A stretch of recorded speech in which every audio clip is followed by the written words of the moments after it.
Hello students. देखिए, last video में हम लोगों ने स्पर्मेटोजेनेसिस की प्रोसेस को डिस्कस किया था। अब उसके अगली प्रोसेस है oogenesis। ठीक है, oogenesis या अंडाणु जनन। वहाँ पर आपने पढ़ा था कि स्पर्म के फॉर्मेशन की प्रोसेस को कहते हैं स्पर्मेटोजेनेसिस। यहाँ ओवम के निर्माण की क्रिया को क्या कहेंगे? oogenesis। बहुत कुछ सिमिलर है उससे और यहाँ पर भी, लेकिन बहुत कुछ अलग भी है। देखिए कैसे, वहाँ पर स्पर्म बनने की प्रोसेस को स्पर्मेटोजेनेसिस और यहाँ पर ओवम बनने की प्रोसेस को oogenesis कहते हैं।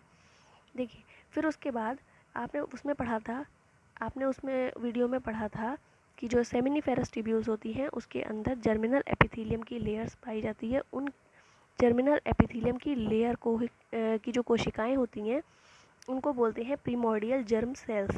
सेम वैसा यहाँ पर भी है। वहाँ पर सेमिनिफेरस ट्यूब्यूल्स में पाई जा रही थी मेल रिप्रोडक्टिव सिस्टम में, और यहाँ पर फीमेल रिप्रोडक्टिव सिस्टम में जो अंडाशय होते हैं, अंडाशय के अंदर जर्मिनल एपिथेलियम की जो सेल्स होती हैं जिन्हें प्रीमोर्डियल जर्म सेल्स ही कहते हैं।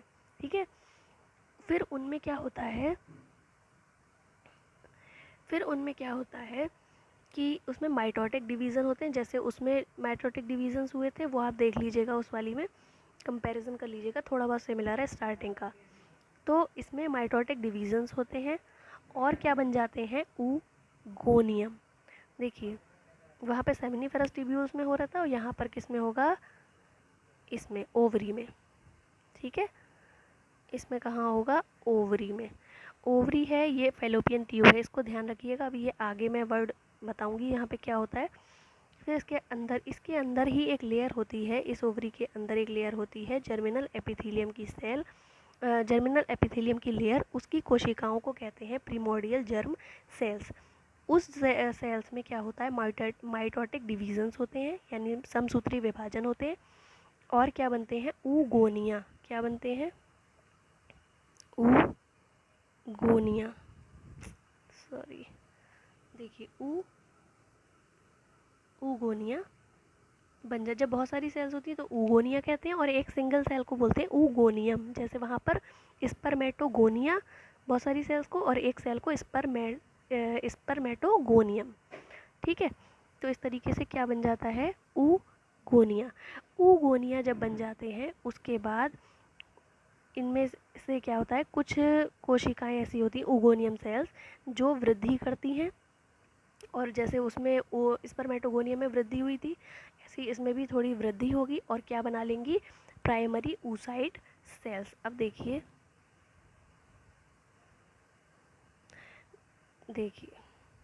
ये है oogenesis की प्रोसेस। तो ये जो प्रिमोर्डियल जर्म सेल्स थी उसमें हुआ माइटोटिक डिवीज़न, और उसके बाद क्या बनी? उसके बाद बनी oogoनियम सेल। ठीक है, या oogonia सेल्स भी कहते हैं। बहुत सारी होंगी तो oogonia, और एक होगी सिंगल तो oogoनियम। तो oogoनियम सेल्स बनती हैं। उसके बाद इन oogoनियम सेल्स में क्या होता है? थोड़ा सा वृद्धि होती है। oogoनियम सेल्स में क्या होती है? वृद्धि होती है, और क्या बन जाती है? Primary oocyte cells. oogoनियम सेल में वृद्धि हुई और क्या बन गई? Primary oocyte cell. लेकिन इसमें उसके बाद इसमें होता है मियोटिक डिवीज़न, मतलब अर्धसूत्रीय विभाजन। आप लोगों ने पिछली लास्ट क्लास में 11th क्लास में पढ़ा होगा कि मियोसिस क्या है, माइटोसिस क्या है। तो ये सब आप पढ़ चुके हो। मियोसिस डिवीज़न 2 स्टेप्स में होता है, फर्स्ट मियोटिक डिवीज़न और सेकेंड मियोटिक डिवीज़न। तो जो प्राइमरी oocyte सेल होती है वो कैसी होती है? 2n यानी डिप्लॉयड होती है। कैसी होती है? डिप्लॉयड होती है। तो जब फर्स्ट मियोटिक डिवीज़न होगा तो क्रोमोसोम का नंबर आधा रह जाएगा। आपने पढ़ा है कि जो क्रोमोसोम सेल होती है मियोटिक डिवीज़न में, वो एक सेल से 4 सेल्स बनती हैं, और कैसी होती हैं? हैप्लॉइड होती हैं। तो ओवम है, स्पर्म है, ये सब कैसी सेल्स हैं? हैप्लॉइड सेल्स हैं। ठीक है, तो प्राइमरी oocyte सेल्स में होता है फर्स्ट मियोटिक डिवीज़न, और क्या बनती है? एक सेकेंडरी oocyte सेल और एक छोटी पोलर बॉडी। इसका साइज़ इससे कम होता है, ठीक है, तो एक प्राइमरी पोलर बॉडी बनती है और सेकेंडरी oocyte सेल बनती है। फिर इसमें सेकंड मियोटिक डिवीज़न होता है, ये लिखा है मियोसिस सेकंड। इसमें सेकंड मियोसिस होती है, यह सेकेंड मियोटिक डिवीज़न होता है। फिर क्या बनती है, इस सेकेंडरी oocyte से फिर एक बड़ी सेल बनती है और एक छोटी पोलर बॉडी बन जाती है। तो ये वाला जो ये सेल्स होती है, यही ग्रो करके आगे क्या बना लेती है, ओवम। और ये छोटी पोलर बॉडी ही रहती है। और ये जो पोलर बॉडी बनी थी पहले वाली सेल से, तो इससे आपने पढ़ा है एक सेल से 4 सेल बनती हैं। पहले एक से दो हुई, फिर दो से इससे दो 4 बन गई। ठीक है, तो पहले वाली जो प्राइमरी oocyte थी उसमें डिवीज़न हुआ, तो सेकेंडरी oocyte बनी और एक पोलर बॉडी बनी। और जो पोलर बॉडी थी बनी हुई, उनसे तो 2 पोलर बॉडी ही बनेंगी। तो ये 3 पोलर बॉडी हो गई और एक ओवम हो गया। ठीक, ये ग्रो करके आगे क्या बना लेगा, ओवम। और बाकी ये 3 पोलर बॉडी, इनका कोई काम नहीं होता, ये आगे चलकर डिस्ट्रॉय हो जाती हैं। लेकिन अब जो आपने ये प्रोसेस पढ़ी कि oogoनियम से प्राइमरी oocyte बनता है और प्राइमरी oocyte से सेकेंडरी oocyte बनता है, ये प्रोसेस बहुत सारे स्टेप्स में होती है, इतनी सिंपल नहीं होती जैसे आपने इस डायग्राम में देख लिया। अब कैसे होती है चलिए देखते हैं आगे। देखिए ये है ओवेरियन साइकिल आपकी। इसमें देखिए क्या होता है, सबसे पहले जैसे मैंने आपको बताया प्रीमोर्डियल सेल्स होती हैं, प्रीमोर्डियल जर्म सेल्स। उसमें जो एक प्राइमरी oocyte सेल बनती है, प्राइमरी oocyte सेल कैसे बनती है ये आपने पिछला मैंने बता दिया। तो इसमें क्या होता है, सबसे पहले एक सेल ऐसे छोटी सी होती है, मतलब अंदर प्राइमरी oocyte सेल होती है और उसके बाहर एक छोटी सी एक इकहरे मतलब सिंगल लेयर पाई जाती है कोशिकाओं की। तो उसको जो सिंगल लेयर पाई जाती है उनको बोलते हैं फॉलिकुलर सेल्स। ठीक है, और इस पूरे स्ट्रक्चर को बोलते हैं, देखो एक प्राइमरी oocyte, उसके बाहर एक सिंगल लेयर कोशिकाओं की जो कि होती है फॉलिकुलर सेल्स, और इस पूरे स्ट्रक्चर को बोलते हैं प्रीमोर्डियल फॉलिकल्स। क्या बोलते हैं, प्रीमोर्डियल फॉलिकल। फिर इसके बाहर की जो ये कोशिकाएं हैं, एक सिंगल लेयर थी ये कोशिकाओं की, एक स्तर था, इसमें बहुत सारे डिवीज़न होते हैं। और जब डिवीज़न होते हैं तो इनका जो नंबर होता है वो एक प्राइमरी oocyte सेल तो वैसे ही रहती है, इसके चारों तरफ लेयर का स्तर बढ़ जाता है, बहुत सारी बन जाती है। तो इन सेल्स को कहते हैं ग्रेन्युलोसा सेल्स। क्या कहते हैं, ग्रेन्युलोसा सेल्स। और जब ग्रेन्युलोसा सेल्स है तो प्राइमरी oocyte जो अंदर सेल थी उसके बाहर बहुत सारा आवरण बन गया। तो जब आवरण बन गया उसको बोलते हैं मेम्ब्रेना ग्रेन्युलोसा। उस आवरण को मेम्ब्रेन लाइक स्ट्रक्चर बन गया, एक आवरण बन गया, तो उसको बोल दिया मेम्ब्रेना ग्रेन्युलोसा। ठीक है, अब मेम्ब्रेना ग्रेन्युलोसा तक समझ में आ गया। और जो इस स्तर की जो फॉलिकल होती है उसको बोलते हैं, मतलब मेम्ब्रेना बहुत सारे लेयर्स, प्राइमरी oocyte के बाहर बहुत सारे लेयर्स बन गई सेल्स की, उसे बोलते हैं मेम्ब्रेना ग्रेन्युलोसा। और उस पूरे स्ट्रक्चर को मतलब मेम्ब्रेना ग्रेन्युलोसा प्लस प्राइमरी oocyte दोनों मिलकर कहलाती हैं प्राइमरी फॉलिकल। क्या कहलाती हैं, प्राइमरी फॉलिकल। उसके बाद प्राइमरी फॉलिकल के बाद क्या होता है, आगे इसका डेवलपमेंट होता है। और बीच में मतलब एक ये बहुत सारी सेल्स का लेयर्स है और अंदर है प्राइमरी oocyte, ये सब सेल्स है। तो इसके बीच में एक कैविटी बनने लगती है, मतलब एक जो सबसे बाहर वाली लेयर होती है उनसे एक फ्लूइड सिक्रीट होने लगता है जो कि बीच में भरने लगता है। और एक फ्लूइड की कैविटी मतलब एक लेयर, देखिए आप ये दिख रही है आपको, ये क्या है, ये जो आपको स्पेस बीच में दिख रहा है ये एक फ्लूइड है भरा हुआ, ये लिखा है फॉलिकुलर फ्लूइड। तो ये फ्लूइड जो बाहर की कोशिकाएं होती हैं जो फ्लूइड सिक्रीट करने लगती हैं और बीच में एक गुहा बन जाती है लिक्विड की, उसे बोलते हैं एंट्रम। और एंट्रम के बाद क्या होता है, ये बन के जो बीच में होती है ये भर जाता है, लिक्विड जो होता है वो बीच में भर जाता है। अब क्या हुआ, ये देखिए ये इतना पोर्शन अलग हो गया, देखो ये इतना पोर्शन अलग हो गया, इसको बोलते हैं कोरोना रेडिएटा। ठीक, प्राइमरी oocyte और बीच में है ये फ्लूइड की कैविटी, तो इस भाग को बोलते हैं कोरोना रेडिएटा। ये आपने जो मैंने कल डायग्राम बनवाया है उसमें दिखेगा, आपको सारे नाम दिखेंगे। ठीक है, और आपने एक चीज़ और देखो इसमें कि जो प्राइमरी oocyte है और उसके बाहर की जो लेयर है तो ये वाइट वाली जो लेयर है, ये छोटी सी वाइट वाली जो लेयर है, इसको बोलते हैं ज़ोना पेल्यूसिडा। ठीक है, आप बस इतना ध्यान रखो कि बीच में एक कैविटी बन जाती है, इसे बोलते हैं फॉलिकुलर फ्लूइड, और एंट्रम, एंट्रम गुहा बन जाती है। ठीक है, अब क्या होता है, अब देखिए जब गुहा बन गई तो इस वाले पूरे स्ट्रक्चर को आप बोलेंगे सेकेंडरी फॉलिकल। पहले वाली को बोले थे हम यहाँ पर प्राइमरी फॉलिकल, फिर इतना भाग जब ये गुहा बन जाती है उस भाग को बोलने लगते हैं क्या, सेकेंडरी फॉलिकल।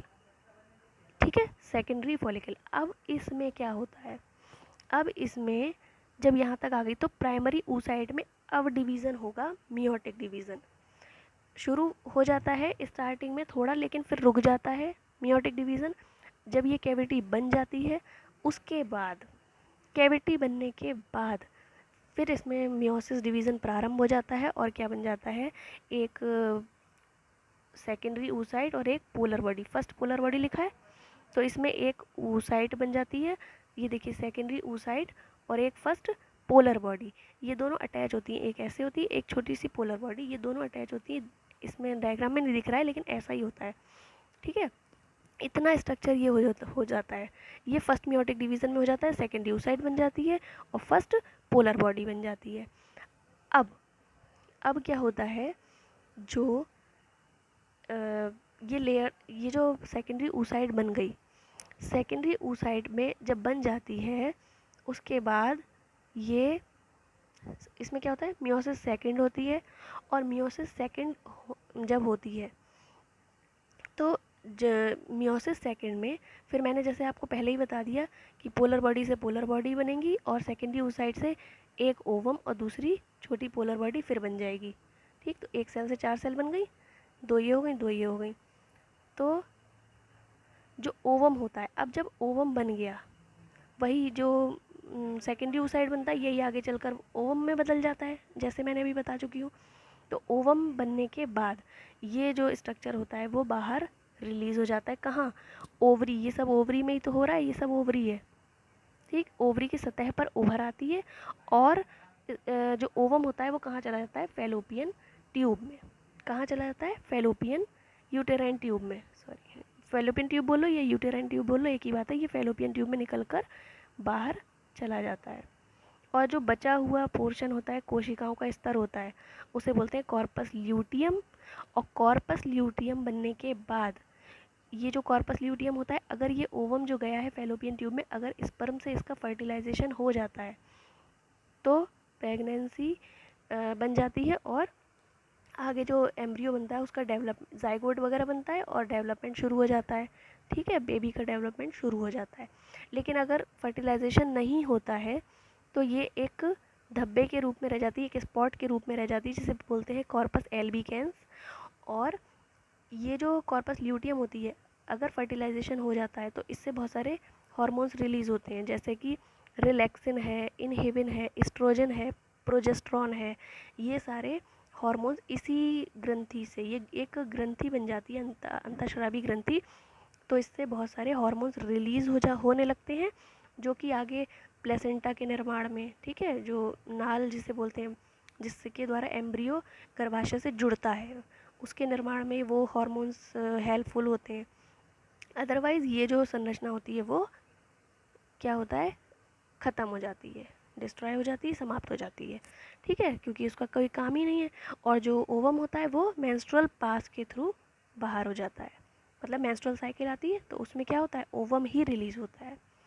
ठीक है, अब देखिए इतनी प्रोसेस जो है वो कैसे होती है, एक बार ये देख लीजिए आप लोग।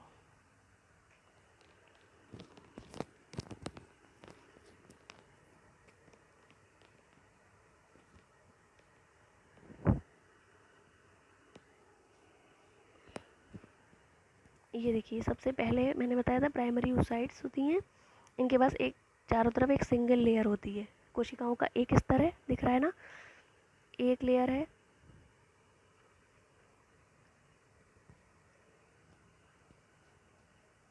देख लीजिए, एक लेयर है, फॉलिकुलर सेल्स हैं ये। इन लेयर्स, एक लेयर से ये कई सारी लेयर्स बन जाती हैं, देख लीजिए।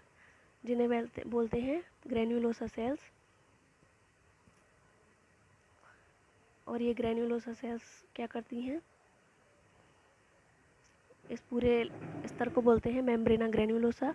पूरा स्ट्रक्चर को, ये पूरी एक फॉलिकल जो है, इसे बोलते हैं मेम्ब्रेना ग्रेन्युलोसा।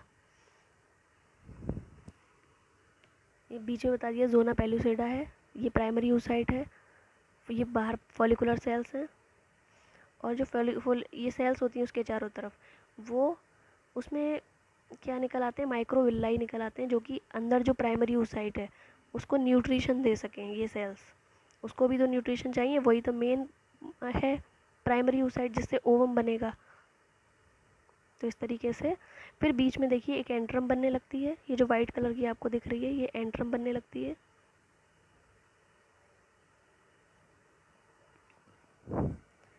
फिर देखिए क्या होता है, ये बड़ी सी एंट्रम बन गई, एंट्रम फॉलिकुलाई लिखा है, एंट्रम बन गई।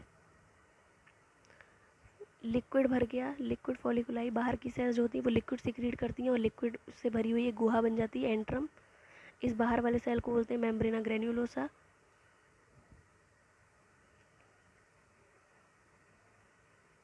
फिर देखिए ये जो जस्ट प्राइमरी oocyte के बाहर वाली सेल होती है उसे बोलते हैं क्यूमुलस ओवेरिकस, जो आपने अभी देखा लिखा हुआ आया था।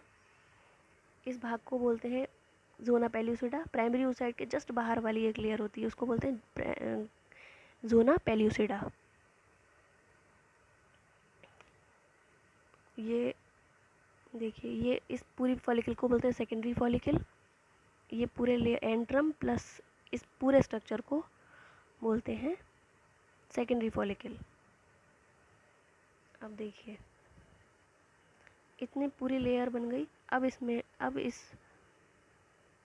बाहर वाली जो लेयर, सबसे बाहर वाली जो लेयर होती है इस फॉलिकल की, दो लेयर्स होती हैं, एक थीका इंटरना, थीका एक्सटर्ना। इतना ज़्यादा आपको ध्यान रखने की ज़रूरत नहीं है, जो मेन चीज़ें वो याद रखो, समझने के लिए देख लीजिए बस। उसके बाद अंदर प्राइमरी oocyte, उसमें डिवीज़न होता है मियोटिक डिवीज़न, देखो लिखा आ रहा है मियोटिक डिवीज़न। तो क्या बन जाता है, सेकेंडरी oocyte और फर्स्ट पोलर बॉडी। ठीक, इतना समझ में आ गया। फिर इसमें आगे डिवीज़न होगा तो सेकेंडरी oocyte बनेगी और क्या बनेगा, पोलर बॉडीज़।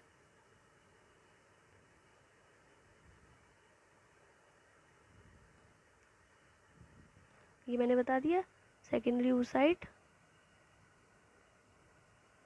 और ये ओवम बन जाता है। फिर देखिए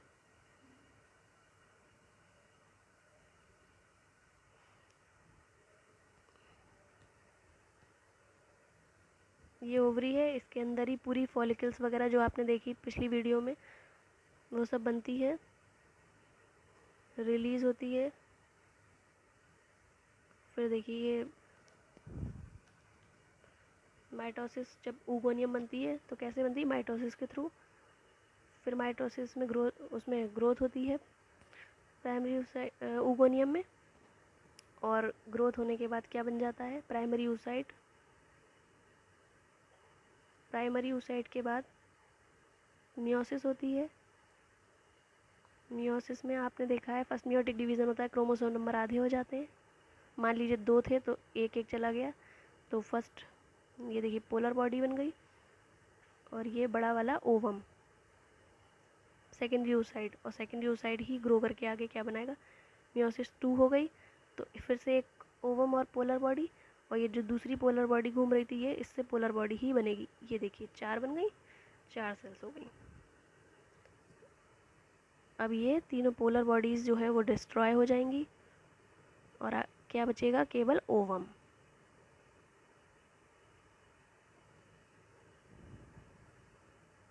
ये देखिए सारी पोलर बॉडी नष्ट हो जाएंगी, इनमें डिवीज़न होता रहता है, उससे कोई मतलब नहीं, ये नष्ट हो गई। क्या बचा, एक हैप्लॉइड एग।